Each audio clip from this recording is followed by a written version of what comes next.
অশ্লীলতা ও অন্যায় থেকে নাকি নামাজ মানুষকে বিরত রাখে? তাহলে সমাজে অনেক মানুষকে দেখা যায় যারা নিয়মিত নামাজ ও অন্যায় একই সাথে করছে, তারা বিরত থাকছে না কেন?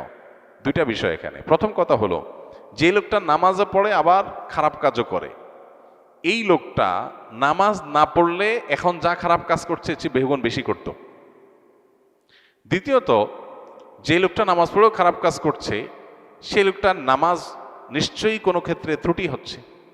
ওষুধ খাইলে রোগ ভালো হয়, এখন ওষুধে যদি ভেজাল থাকে, ওষুধ যদি নকল ওষুধ হয়, ওষুধ যদি ডেট ওভার হওয়া ওষুধ হয়, তাহলে সেটা তো রোগ ভালো হবে না। এর মানে কি ওষুধের কার্যকারিতাকে আপনি অস্বীকার করবেন, নাকি আপনার সমস্যার কথা আপনি বলবেন? কোনো ব্যক্তি নামাজ পড়ছে, গুনাহ ছাড়তে পারছে না, নিশ্চয়ই তার নামাজটা ত্রুটিপূর্ণ হচ্ছে। যতটুকু হচ্ছে ততটুকু সুফল সে পাচ্ছে, যতটুকু ত্রুটি হচ্ছে ততটুকু থেকে সে বঞ্চিত হচ্ছে সুফল থেকে।